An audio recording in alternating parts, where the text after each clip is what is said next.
माँ की मुस्कान। आज हम पढ़ेंगे लक्ष्मी नारायण मिश्र जी का नाटक है सिंदूर की ओली। इससे पहले हमने 6 नाटक कंप्लीट कर दिया। 7वां नाटक है सिंदूर की होली, जो 1931 या कहीं कहीं बुकों में 1932 ये दोनों लिखा हुआ मिलता है। तो अगर ये दोनों लिखा हुआ मिलता है तो ऑप्शंस में हमेशा या तो 31 आएगा या 32 आएगा। तो आपको ये ध्यान रखना है कि सिंदूर की होली 1931 या 1932 में प्रकाशित हुआ था। ठीक है। अब लक्ष्मी नारायण जी मिश्र हैं, उनका जन्म जो हुआ था वो 1903 में आजमगढ़ उत्तर प्रदेश में हुआ है। कहाँ पे हुआ है? आजमगढ़ उत्तर प्रदेश में। 1903 आजमगढ़ उत्तर प्रदेश में हुआ है। ये 18 वर्ष की आयु में ही, कितने वर्ष की आयु में? 18 वर्ष की आयु में ही लिखना प्रारंभ कर दिया था। इन्होंने अपनी रचना प्रारंभ लिखना कब प्रारंभ किया था? 18 वर्ष की आयु में। और उन 18 वर्ष की आयु में इन्होंने पहली रचना लिखी थी अंतर्गत। कौन सी लिखी थी? अंतर्गत। कौन सी लिखी थी? अंतर्गत, जो 1921-1922 में प्रकाशित हुई थी। 1921-1922 में प्रकाशित हुई थी। तो उन्होंने सर्वप्रथम किस रचना को लिखा था? तो अंतर्गत, जो 1921-1922 में प्रकाशित हुई थी। अब इनका जो प्रथम नाटक है, अब इनका एग्जाम में पूछा जाता है कि लक्ष्मी नारायण मिश्र जी का प्रथम नाटक कौन सा है? तो अशोक। कौन सा नाटक है? अशोक, जो 1926 में प्रकाशित हुआ था। तो लक्ष्मी नारायण जी मिश्र हैं, उनका प्रथम नाटक है अशोक, जो 1926 में प्रकाशित हुआ था। अब हम आगे बढ़ते। देखो, हिंदी के प्रसिद्ध नाटककार एवं एकांकीकारों में विशेष स्थान रहा है मिश्र जी का। लक्ष्मी नारायण जी मिश्र पर पाश्चात्य नाटककार इब्सन, बर्नार्ड शॉ, मेटरलिंक आदि का खासा प्रभाव पड़ा था। तो वो पाश्चात्य साहित्यकार नाटककार कौन थे? एक तो इब्सन का नाम आपको ध्यान रखना है, इब्सन का नाम ध्यान रखना है, बर्नार्ड शॉ और मेटरलिंक का, इन तीनों का नाम आपको विशेष तौर पर ध्यान रखना है, इनका प्रभाव पड़ा था। लेकिन फिर भी उनकी एकांकियों में भारत की आत्मा बसती थी। लक्ष्मी नारायण मिश्र जी के समूचे नाट्य साहित्य में भारतीय संस्कृति के आदर्शों और मान्यताओं का प्रभाव है। अब आपको अति महत्वपूर्ण बता रहा हूँ कि इब्सन के 2 प्रसिद्ध नाटक थे। इब्सन के प्रसिद्ध 2 नाटक थे, पिलर ऑफ सोसाइटी। प्रथम है पिलर ऑफ द सोसाइटी और दूसरा है डॉल्स हाउस। ये किसके नाटक थे? तो ये इब्सन के नाटक थे। फिर मिश्र जी ने क्या किया कि पिलर ऑफ द सोसाइटी प्रथम नाटक और दूसरा है डॉल्सन हाउस, इनका क्या किया था? इनका हिंदी में अनुवाद किया था। तो पिलर ऑफ द सोसाइटी का मिश्र जी ने हिंदी में अनुवाद किस नाम से किया था? तो समाज के स्तंभ नाम से। और डॉल्स हाउस का इन्होंने हिंदी में अनुवाद किया था गुड़िया का घर नाम से प्रकाशित किया था अनुवाद करके। किसने किया था? तो मिश्र जी ने। तो आप विशेष तौर पे ध्यान रखना कि इब्सन के 2 प्रसिद्ध नाटक थे, पिलर ऑफ द सोसाइटी और डॉल्स हाउस, इनका मिश्र जी ने अनुवाद किया था समाज के स्तंभ और गुड़िया का घर नाम से।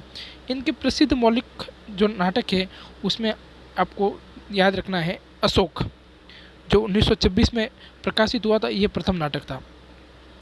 सन्यासी 1930 में प्रकाशित हुआ था, जो दूसरा नाटक था। ठीक है। और तीसरा नाटक था इनका राक्षस का मंदिर, जो 1931 में प्रकाशित हुआ था। और चौथा नाटक था इनका मुक्ति का रहस्य। अब मुक्ति का रहस्य अति महत्वपूर्ण प्रश्न है ये नाटक। यहाँ से एग्जाम में पूछा जाता है कि मुक्ति का जो रहस्य है उसकी भूमिका में लक्ष्मी नारायण मिश्र जी ने क्या लिखा है? तो उनकी भूमिका में लिखा है इन्होंने कि बुद्धिवाद किसी तरह का हो, किसी कोटि का हो, समाज या साहित्य की हानि नहीं कर सकता। मुक्ति के रहस्य जो नाटक है 1932 में प्रकाशित हुआ था, इनकी भूमिका में लक्ष्मी नारायण मिश्र जी ने लिखा है, क्या लिखा है कि बुद्धिवाद किसी तरह का हो, किसी कोटि का हो, समाज या साहित्य की हानि नहीं कर सकता। कौन? बुद्धिवाद किसी तरह का हो, किसी कोटि का हो, समाज का हो, साहित्य का हो, लेकिन वो किसी की हानि नहीं कर सकता। ये किस में लिखा हुआ है? तो मुक्ति का रहस्य जो नाटक है 1932 उसकी भूमिका में लिखा है। और इसके भूमिका में उन्होंने लिखा है कि जो यथार्थ नहीं है वह आदर्श नहीं हो सकता। इसी की भूमिका में लिखा है उन्होंने दूसरा पॉइंट में कि जो यथार्थ नहीं है वह आदर्श नहीं हो सकता। जो यथार्थ नहीं है वह आदर्श नहीं हो सकता। कल्पना की रंगीनी और असंगति साहित्य और कला का मानदंड नहीं बन सकती। जीवन की पाठशाला में बैठकर साहित्यकार अपनी कला सीखता है, अतः जीवन के अनुभव से परे उसे कहीं कुछ भी नहीं ढूंढना चाहिए। आ रहा है समझ में? इन्होंने लिखा है मुक्ति का रहस्य जो नाटक है 1932 में, उन्होंने अपनी भूमिका में लिखा है कि बुद्धिवाद किसी तरह का हो, किसी कोटि का हो, समाज का हो या साहित्य का हो, लेकिन हानि नहीं कर सकता। इसी में उन्होंने दूसरी पंक्ति में लिखा है कि जो यथार्थ नहीं है वह आदर्श नहीं हो सकता। कल्पना की रंगीनी और असंगति साहित्य और कला का मानदंड नहीं बन सकती। जीवन की पाठशाला में बैठकर साहित्यकार अपनी कला सीखता है, अतः जीवन के अनुभव से परे उसे कहीं कुछ भी नहीं ढूंढना चाहिए। ठीक है, ये लिखा है मुक्ति के जो रहस्य नाटक 1932 में, उसमें लिखा है। फिर 1931 में 2 नाटक प्रकाशित हुए, एक तो राजयोग और सिंदूर की होली। 1931 और 1932 में 2 नाटक प्रकाशित हुए थे। आधी रात जो नाटक है वो 1936 में प्रकाशित हुआ है। अब है गरुड़ ध्वज। ये गरुड़ ध्वज नाटक 1945 में प्रकाशित हुआ था। गरुड़ ध्वज नाटक है वो 1945 में प्रकाशित हुआ था। और इसमें किसका वर्णन है? तो इसमें वर्णन है कि शुंग वंश के शासक है अग्निमित्र, उनकी कथा का वर्णन है। जो गरुड़ ध्वज नाटक है 1945 में, इसमें किसका वर्णन है? तो शुंग वंश के अग्निमित्र, शुंग वंश के शासक है अग्निमित्र, उसकी कथा का इसमें वर्णन किया गया है। किसमें? गरुड़ ध्वज में। ये भी आप ध्यान रखना। फिर अगला उनकी अगला नाटक है नारद की वीणा 1946 में। फिर 1950 में 2 नाटक प्रकाशित हुए थे, वत्सराज और दशाश्वमेघ। अब दशाश्वमेघ जो है नागों के इतिहास पर आधारित है। जो नागवंश है ना, उनके इतिहास पर आधारित है। कौन सा? दशाश्वमेघ जो नाटक है जो 1950 में प्रकाशित हुआ था, इसमें नागों के इतिहास पर इसमें वर्णन किया गया है। ठीक है, फिर है उनका अगला नाटक है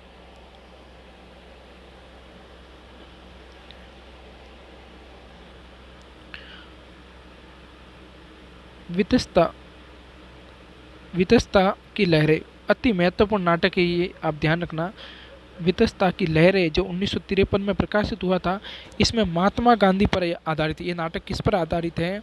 तो वितस्ता की लहरें 1953 में प्रकाशित हुआ था। ये नाटक महात्मा गांधी पर आधारित है। ठीक है, ये भी आप ध्यान रखना। फिर अगला नाटक है चक्रव्यूह। चक्रव्यूह नाटक 1955 में प्रकाशित हुआ था। कब प्रकाशित हुआ था? 1955 में। और फिर इसके बाद में इनका नाटक है मिस्टर अभिमन्यु। अब आपको मैं एक चीज़ बता रहा हूँ, वो याद रखना कि इनके जो अधिकतर नाटक है ना, उन अधिकतर नाटकों में जो ये सभी नाटक बता रहा हूँ मैं, अधिकतर नाटक है उसमें जो नाटक है, जो लक्ष्मी नारायण मिश्र जी के जितने भी मैंने नाटक बताए, इन नाटकों में अगर अंकों की बात की जाए तो इन सभी नाटकों में अधिकतर ऐसे नाटक भी हैं जिसमें 3 अंक ही है। कितने अंक हैं? 3 अंक। ये भी आपको ध्यान रखना है।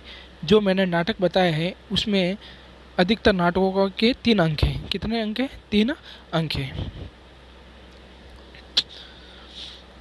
अब इनका एक अधूरी रचना है। अधूरी रचना कौन सी है? जो अपूर्ण है, अपूर्ण रचना है, जिसको महाकाव्य का दर्जा भी दिया हुआ है। महाकाव्य का दर्जा भी दिया है जो अधूरी थी रचना। क्या नाम है उसका? तो उसका नाम है सेनापति कर्ण। ये लक्ष्मी नारायण मिश्र जी की अधूरी रचना है, अपूर्ण रचना है, जिसको महाकाव्य की संज्ञा भी दी गई है। तो याद रखना है आपको। ठीक है ना?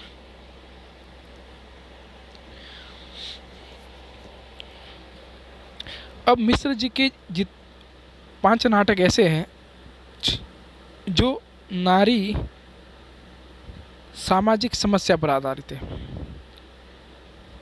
सामाजिक समस्या पर आधारित है। तो उसमें मैं क्रम से बता रहा हूँ कि मिश्र जी के 5 नाटक ऐसे हैं जो नारी सामाजिक समस्या पर आधारित हैं। उसमें पहला नाटक है सन्यासी, सन्यासी। दूसरा नाटक है राक्षस का मंदिर। तीसरा है मुक्ति का रहस्य। मुक्ति का जो रहस्य है ना, इसमें स्त्री पुरुष की सनातन काम वासना का वर्णन भी किया हुआ है, ये भी ध्यान रखना। और चौथा है राजयोग और 5वां है सिंदूर की होली 1931-1932 में प्रकाशित हुआ था। तो मिश्र जी के 5 नाटक है जिसमें स्त्री समस्या सामाजिक नाटक पर आधारित हैं, ठीक है ना। तो मिश्र जी के 5 नाटक ऐसे हैं जिसमें नारी सामाजिक समस्या पर आधारित। उसमें पहला है सन्यासी, दूसरा है राक्षस का मंदिर, तीसरा है मुक्ति का रहस्य। मुक्ति के रहस्य में स्त्री पुरुष की सनातन काम वासना का विवर्णन मिलता है। चौथा है राजयोग, 5वां है सिंदूर की होली। आगे समझ में। अब आगे बढ़ते हैं। ये तो होगी उनके नाटकों की बात। अगर मिश्र जी के एकांकी देखने जाए तो इनकी प्रमुख 3 एकांकियाँ मिलती हैं।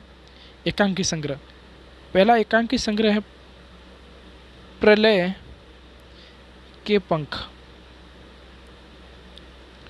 प्रलय के पंख।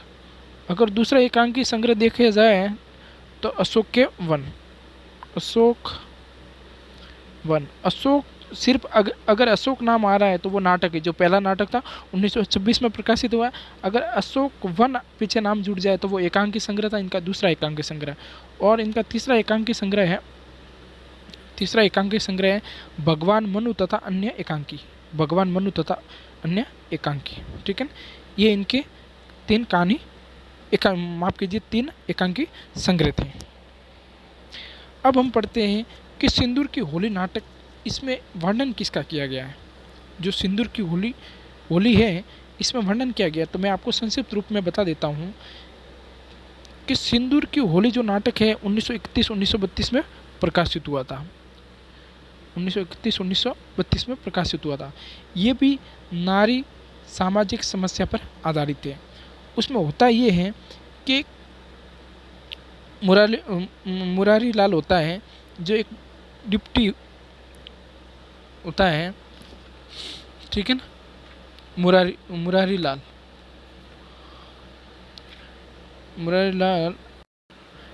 कलेक्टर होता है और उनकी एक पुत्री है जिसका नाम है चंद्रकांता मुरारी लाल की एक शिक्षित पुत्री है। वो एक रजनीकांत नाम युवक, शादीशुदा है रजनीकांत, उससे प्रेम करती है। शादीशुदा है रजनीकांत, उससे प्रेम करती है। तो इनके घर में एक नौकर है माहिर अली। मुरारी लाल का जो नौकर है माहिर अली, या मुंशी या नौकर भी बोल सकते हो उसके, तो वो माहिर अली इनके घर में नौकर है। फिर रजनीकांत का संपत्ति हेतु हत्या करने वाला होता है भगवंत सिंह।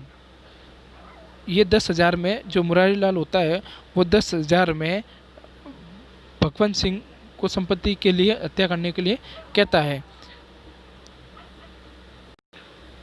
और मुरारी लाल होता है वो अंत में वो हत्या करने की कोशिश भी कर देता है। तो वो जो होता है रजनीकांत, वो अस्पताल में भर्ती हो जाता है। उस समय क्या करती है कि मुरारी लाल जो होता है उससे पहले भी हत्या करवा चुका है। मनोज शंकर होता है उसके पिताजी की हत्या करवा चुका, कितने में, 8,000 में। जबकि रजनीकांत की हत्या कितने में करवाता है, वो 10,000 में करवाता है। जबकि मनोज शंकर के जो पिता होते हैं ना, उसकी हत्या 8,000 में करते हैं। और जब मनोज शंकर छोटा था वो उठा के अपने घर पे लेके आता है और उनका पालन पोषण करता है और पढ़ा लिखा कर एक शिक्षित इंसान बनाता है। किसको, मनोज शंकर को। कौन बनाता है, मुरारी लाल। फिर इसमें ये होता है कि एक मनोरमा है, मनोरमा होती है वो एक विधवा स्त्री है। वो इस नाटक में 18 वर्ष की बताई गई है। कितने, मनोरमा 18 वर्ष की। 8 वर्ष की आयु में उसकी शादी हो जाती है। फिर 2 वर्ष बाद में उसके पति की मृत्यु हो जाती है। कितने हुए? 10 हो गए। फिर वो 8 वर्ष से ही यहीं पे रह रही है, ठीक है ना। तो कितना हुआ? 8 और 8 16, 2 18। अभी वर्तमान में उसकी आयु 18 वर्ष है, जबकि चंद्रकांता की कितनी है? 20 वर्ष है। फिर ये मनोरमा क्या काम करती है? मनोरमा जो होती है वो रजनीकांत का चित्र बनाती है, और वो चित्र क्या करती है? चंद्रकांता अपने पास रखती है। जबकि मनोरमा ये कहती है चंद्रकांता से कि भाई मैंने ये रजनीकांत का चित्र बनाया, फोटो बनाई है, आप उनकी पत्नी को दे देना।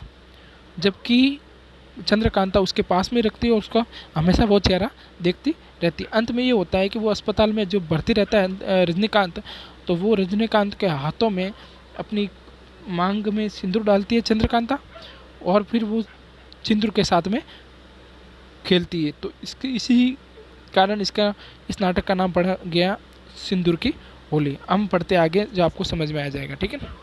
सिंदूर की होली नाटक का प्रकाशन 1931-32 में हुआ। ये नाटक लक्ष्मी नारायण मिश्र का सर्वश्रेष्ठ नाटक है। इसमें इन्होंने चिरंतन नारीत्व की समस्या का प्रतिपादन किया, जो मैंने पहले आपको अवगत करवा दिया है। नाटककार ने समकालीन भारतीय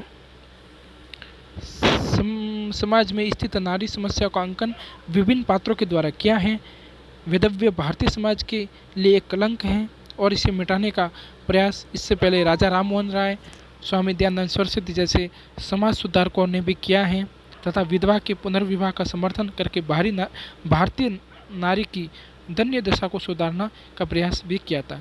सिंदूर की होली नाटक में इसी वेदव्य की समस्या को केंद्र में रखकर लक्ष्मी नारायण मिश्र जी ने इस नाटक को लिखा है। ये नाटक है सिंदूर की होली। इसमें मुख्य पात्र कौन कौन है? प्रथम पात्र है वो है मुरारी लाल।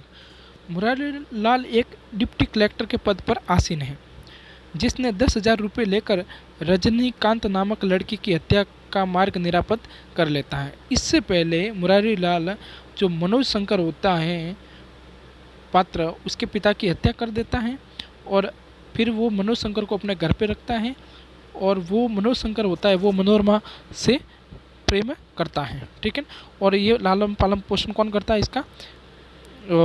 मनोज शंकर का वो करता है मुरारी लाल। वो आगे पढ़ेंगे अपन।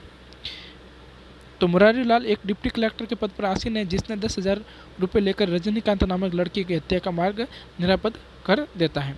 चंद्रकांता मुरारी लाल की शिक्षित पुत्री है, जो रजनीकांत से प्रेम करती है और मृत रजनीकांत के हाथों अपनी मांग में सिंदूर भरकर उसकी विधवा बन जाती है हमेशा के लिए।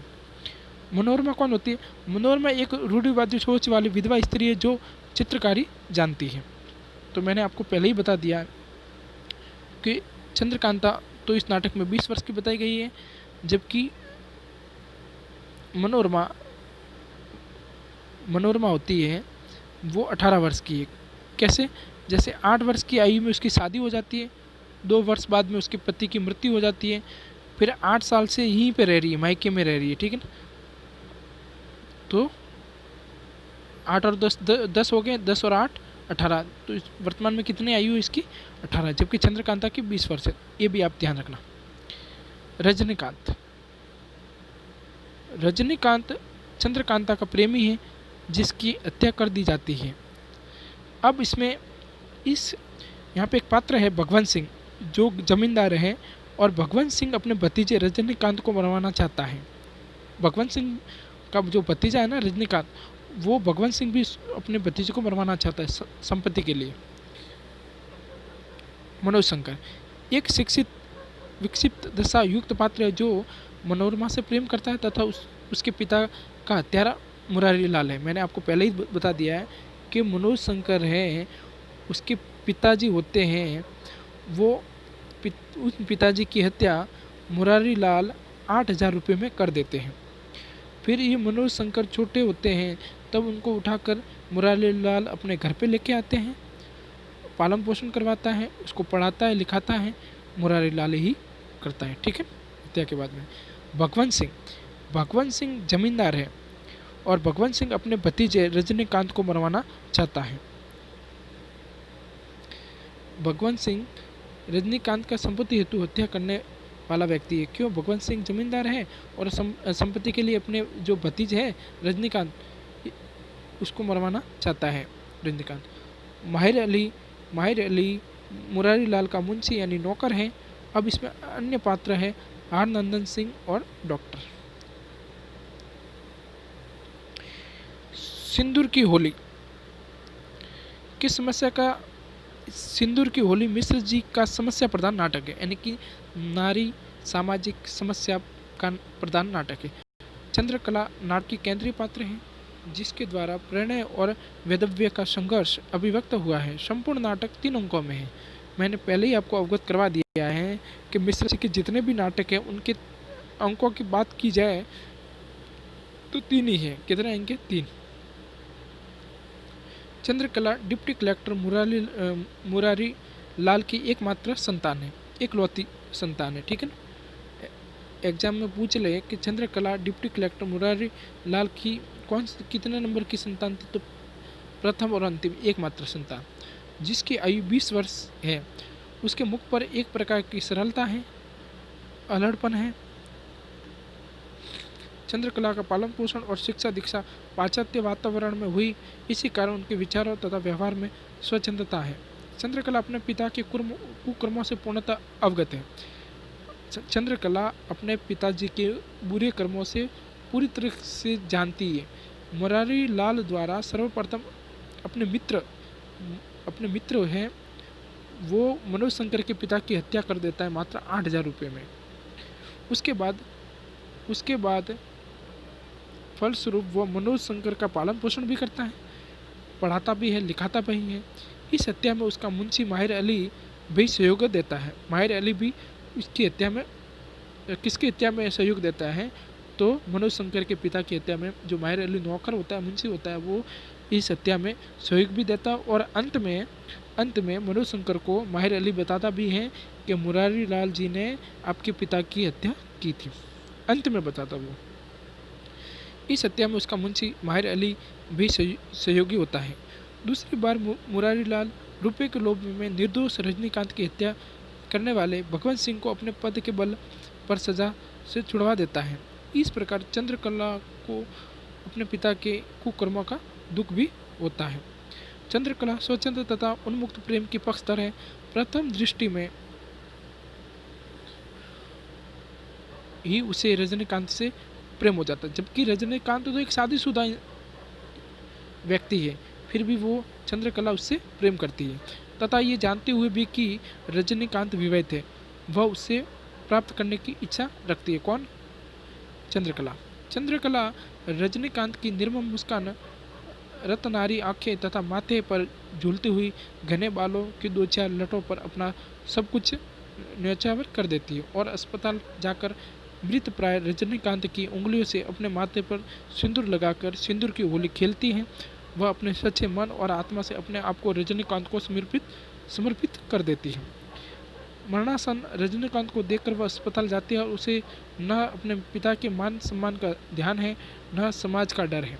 उसके पिता मुरारी लाल उसके इस कृत्य पर बहुत क्रोधित भी होते हैं। रजनीकांत की मृत्यु का समाचार सुनकर चंद्रकला अपना श्रृंगार करती है, गले में चंद्रहार पहनकर मांग में सिंदूर डालकर कहती है, आज मैं भी विधवा हो गई। कौन कहती है कि आज मैं भी विधवा हो गई? चंद्रकला कहती है। क्यों? क्योंकि चंद्रकला तो कुंवारी थी, इसलिए कहती है कि मेरे पति जिसको मैं चाहती हूँ रजनीकांत, उसकी मृत्यु हो गई है, आज मैं भी विधवा हो गई। उसके इस उन्माद पर मनोरमा दुखी होकर उसे समझाने का प्रयत्न करती है। मनोरमा होती है वो मनोज शंकर से प्रेम करती है, ठीक है ना, जबकि चंद्रकांता है वो रजनीकांत से प्रेम करती है। उसके इस उन्माद पर मनोरमा दुखी होकर उसे समझाने का प्रयास करती है, लेकिन चंद्रकला अपने वैधव्य को आत्मज्ञान कहती है। चंद्रकला अपने वैधव्य को अमर बनाना चाहती है, लेकिन मनोरमा जानती है कि यह क्षणिक आवेश है, मात्र भावुकता है। चंद्रकला की इस स्वच्छंद प्रवृत्ति के कारण ही मनोरमा को उसके अनेक बार विधवा होने का डर है। चंद्रकला आधुनिक विचारों वाली युवती है तथा नारी स्वतंत्रता की पक्षधर है। उसके अनुसार नारी स्वयं अपने शोषण के लिए उत्तरदायी है। चंद्रकला को सामाजिक रूढ़ियों के बंधन स्वीकार नहीं है। विवाह के अवसर पर होने वाले वेद मंत्रों, शंख ध्वनि, हवन, ब्रह्मभोज आदि को वह अर्थहीन मानती है। चंद्रकला ये कहती है कि हिंदुओं में जो भी मंत्र वगैरह होते हैं, शंख ध्वनि, हवन, ब्रह्मभोज वगैरह जो भी होते हैं, वो अर्थहीन है, उसका कोई औचित्य नहीं है। सामाजिक परंपराओं की पूर्णतया उपेक्षा करते हुए वह अस्पताल में मरणासन रजनीकांत हाथों में अपनी मांग में सिंदूर लगाकर स्वयं को विवाहित कहती है और मनोरमा के विरोध करने पर अपने वेदव्य का औचित्य सिद्ध करती है। चंद्रकला अपने मत को ही शास्त्र मानती है तथा अनुभूति को महत्व देकर सामाजिक परंपराओं की उपेक्षा करती है। मनोरमा के वेदव्यों को वह रूढ़ियों की देन मानती है, क्योंकि जिस पुरुष को देखा ही ना हो उसके नाम रूपी डोर से बंधकर वेदव्यों को ढोना नितांत रूढ़िवादिता ही है।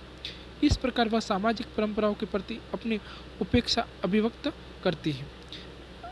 अंत में चंद्रकला स्वयं को विधवा मानकर अपने पिता का घर छोड़ने का निश्चय कर लेती है।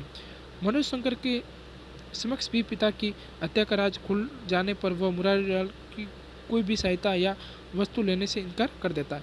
जब उसका नौकर होता है माहिर अली, वो मनोज शंकर को बता देता है कि मुरारीलाल ने आपके पिता की हत्या की थी, तो फिर मनोज शंकर उनके घर से कोई भी सहायता लेने से इनकार कर देता है तथा वह भी मुरारीलाल के घर से जाने का निश्चय कर लेता है। जब वो मुरारीलाल के घर पे रहता है, पालन पोषण मुरारीलाल जी ने किया था उसके पिता की हत्या के बाद में, जब उसको पता चलता है तो वो भी घर छोड़ देता है। मनोरमा भी तीर्थ यात्रा पर जाने का निर्णय लेती है। इस प्रकार मुरारीलाल अंत में अपने कुकर्मों के कारण अकेला पड़ जाता है। सिंदूर की होली नाटक में इसी प्रकार चिरंतन नारीत्व की समस्या को उठाया गया है। इसमें वेदव्य को स्त्री के जीवन का आदर्श सिद्ध करने का प्रयत्न किया है। विधवा जीवन को केवल सेवा उपकार का जीवन माना गया है। स्त्री पुरुष की समस्या और संबंधों की अभिव्यक्ति के साथ साथ मिश्र जी ने सामान्य रूप से भी आज के सामाजिक परिवेश में उत्पन्न विषमताओं को भी अभिव्यक्ति दी है। मिश्र जी ने सिंदूर की होली में समाज की अनेक समस्याओं का हल बुद्धिवादी तर्कों के माध्यम से प्रस्तुत करना चाहा, परंतु जो हल उन्होंने प्रस्तुत किए वे तर्क संगत न होकर भावुकतापूर्ण है। रोमांटिक भावुकता और यथार्थवादी बुद्धिवाद की टकराहट मिश्र जी के नाटकों में प्रस्तुत हुई है। मिश्र जी का प्रस्तुत नाटक कलागत प्रौढ़ता और विवेक का द्योतक है। सिंदूर की होली नाटक के महत्वपूर्ण कथन कौन कौन से हैं? तो इसमें 3 अंक हैं। उसमें प्रथम अंक में मुरारीलाल कहते हैं कि आजकल की शिक्षा में शब्दों का खिलवाड़ खूब सिखलाया जाता है। मुरारीलाल जी प्रथम अंक में कहते हैं कि आजकल की शिक्षा में शब्दों का खिलवाड़ खूब सिखलाया जाता है। माहिर अली जो नौकर है उसका, वो प्रथम अंक में कहता है कि झूठ का रोजगार तो आप लोग देहातों में करते हैं, लगान वसूल करने के वक्त और बिरादरी में। कि झूठ का रोजगार तो आप लोग देहातों में करते हैं, लगान वसूल करने के वक्त और बिरादरी में। ये किसका कथन है? तो माहिर अली का। फिर मुरारीलाल जी का वापस कथन है कि आजकल का कानून ही ऐसा है, इसमें सज़ा उसको नहीं दी जाती जो कि अपराध करता है, सज़ा तो केवल उसकी होती है जो अपराध छिपाना नहीं जानता, बस यही कानून है। अति महत्वपूर्ण कथन है, अब ध्यान रखना, प्रथम अंक में मुरारीलाल जी का। अगला कथन है प्रथम अंक में मुरारीलाल जी का कि हम लोग मनुष्य उसके अधिकार की रक्षा के लिए कुर्सी पर नहीं बैठते, हम लोगों का तो काम है केवल कानून की रक्षा करना, यही बुराई है और इसीलिए ये सब हो रहा है। मनोरमा का कथन है प्रथम अंक में, मनोरमा का कथन है प्रथम अंक में कि जिस वस्तु का अनुभव हुआ ही नहीं उसके अभाव का दुख क्या। कि जिस वस्तु का अनुभव हुआ ही नहीं उसके अभाव का दुख क्या, मनोरमा का कथन है। मनोरमा प्रथम अंक में कहती है कि कला की भावना उसके भीतर नहीं होती, शिक्षा और कला का संबंध कुछ नहीं है, कला का आधार तो है विश्वास और शिक्षा का आधार है संदेह। अति महत्वपूर्ण कथन है, ध्यान रखना कि कला की भावना किसके भीतर नहीं होती। शिक्षा और कला का संबंध कुछ नहीं है। कला का आधार तो विश्वास है और शिक्षा का आधार संदेह। चंद्रकला का कथन है कि चित्र का नाम क्या रखा है तुमने। चित्र का नाम क्या रखा है तुमने। यौवन के द्वार पर, लेकिन इसका नाम होना चाहिए था मृत्यु के द्वार पर। जब मनोरमा रजनीकांत का चित्र बनाती है तो उस समय चंद्रकला कहती है कि चित्र का क्या नाम रखा है तुमने।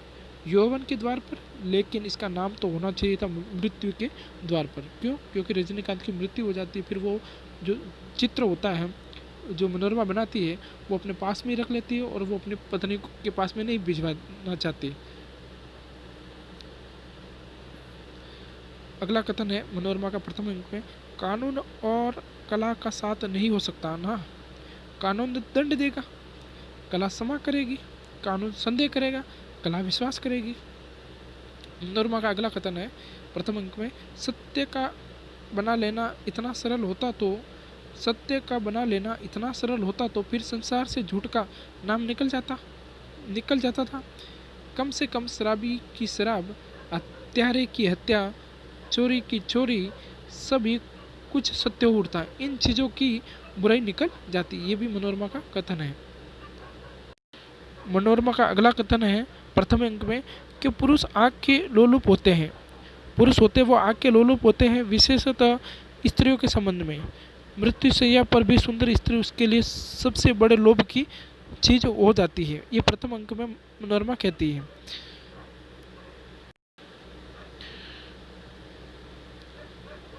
अब है दूसरे अंक में मनोरमा का कथन है कि दशा अश्वमेध घाट पर भिक्षुओं में एक एक टुकड़े के लिए द्वंद्व चल पड़ता है। वे सभी भूखे रहते हैं। ज्ञान के लिए वहाँ लेस मात्र भी जगह नहीं है। उन्हीं भिक्षुओं की तरह हो गई है तुम्हारी ये पुरुष जाति। अति महत्वपूर्ण कथन है मनोरमा का दूसरे अंक में। फिर वो कहती है मनोरमा वापस दूसरे अंक में, पुरुष का सबसे बड़ा रोग स्त्री है और स्त्री का सबसे बड़ा रोग है पुरुष। ये रोग तो मनुष्यता का है। शायद मनुष्यता का विकास के साथ इसका भी विकास हुआ है। मनोज शंकर द्वितीय अंक में कहता है कि किसी को गोली मारना यदि वीरता है तो गोली मारकर बांसुरी बजाना तो वीरता से बढ़कर वीरता और महानता से बढ़कर महानता है। मनोज शंकर का कथन है। मनोज शंकर दूसरे अंक में कहता है कि स्त्री के लिए ज्ञान और विद्या का कोई मूल्य नहीं। प्लेटो के प्रजातंत्र में कवि को कोई स्थान नहीं दिया गया था। स्त्री के प्रेम तंत्र में बुद्धि और ज्ञान को कोई स्थान नहीं दिया गया है। मनोज शंकर का कथन है। फिर मनोज शंकर का दूसरे अंक में कथन है कि प्रेम करना विशेषतः स्त्री के लिए कभी बुराई नहीं है। स्त्री जाति की स्तुति केवल इसीलिए होती है कि वे प्रेम करती है। प्रेम के लिए ही उनका जन्म होता है। दूसरे अंक में मनोज शंकर का कथन है। दूसरे अंक में मनोज शंकर वापस कहता है कि यहाँ देहातों में अधिकांश रोग पूजा पाठ और तंत्र मंत्र से अच्छे किए जाते हैं। फिर दूसरे अंक में मनोरमा कहती है कि वेदव्य तो मिटेगा नहीं, तलाक का आगमन जरूर होगा। वेदव्य तो मिटेगा नहीं, तलाक का आगमन होगा। चंद्रकला तीसरे अंतिम अंक में कहती है कि तुम्हारी मजबूरी पहले सामाजिक और फिर मानसिक हुई। मेरी मजबूरी प्रारंभ में मानसिक हो गई। चंद्रकला कहती है तृतीय अंक में, तुम्हारी मजबूरी पहले सामाजिक और फिर मानसिक हुई। मेरी मजबूरी प्रारंभ में ही मानसिक हो गई। मेरे भीतर, चंद्रकला का दूसरा कथन है तीसरे अंक में, मेरे भीतर आज चिरंतन नारित्व का उदय हुआ है। मेरी चेतना आज मेरे चारों तरफ फैल रही है और तुम कहती हो मुझे उन्माद हो रहा है। मैं आज अपने पैरों पर खड़ी हो रही हूँ। तीसरे अंक में मनोरमा कहती है, मेरे साथ वेद मंत्र और शंख ध्वनि का सवाल था, इसलिए मैं एक बार विधवा हुई, लेकिन तुम्हारे साथ तो अनेक बार विधवा होने की संभावना है। किसको कहती है? मनोरमा कहती है चंद्रकला को। मनोरमा कहती है तीसरे अंक में कि स्वतंत्र स्त्रीत्व आज दिन की नए विचार जो संसार को एकदम स्वर्ग बना देना चाहते हैं उसमें से एक है, लेकिन इस नए स्वर्ग की कल्पना के मूल में कोई आदर्श नहीं है। हाँ, प्रवृत्तियों की घुड़दौड़ के लिए ये काफ़ी मैदान दे सकेगा। फिर तीसरे अंक में मनोरमा कहती है कि अंग्रेजों में आत्मा की भावना अनादि ही नहीं है, उनके लिए तो 50-60 वर्ष के जीवन में ही आत्मा कभी कभी 10-5